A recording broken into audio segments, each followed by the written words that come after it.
Hey everyone! In this video, I'm going to show you how to add photos to frames in Canva. Let's get into it. First, choose your frame shape. The first step is to pick the shape you want your photo to live in. You need to put this empty container on your page before you can add your picture. Click on the Elements button on the side and search for frames.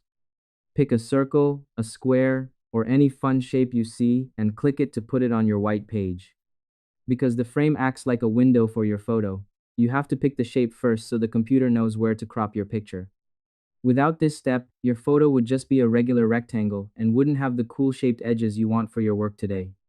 Next, upload or pick your photo. You need to find the picture you want to use and bring it into your workspace. Click on Uploads to use one of your own photos or Photos to use one from the library. Click on the picture you like so it appears on your screen next to the frame, because you need to have both the frame and the photo ready at the same time. By getting your picture onto the screen, you are preparing to merge the two items.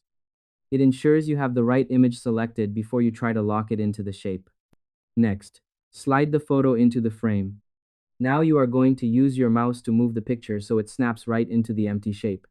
Click and hold your photo, then drag it right over the top of the frame.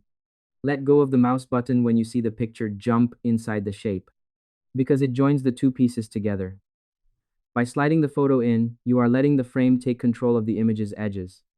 It is the key step to getting the right output and making the photo look like it was always meant to be that shape.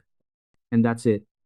To add photos to frames in Canva, you must first pick a frame shape from the Elements menu.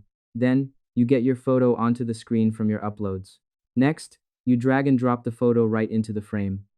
Finally, you double-click to move the picture until it looks just right. I hope this helped you out and I see you in the next one.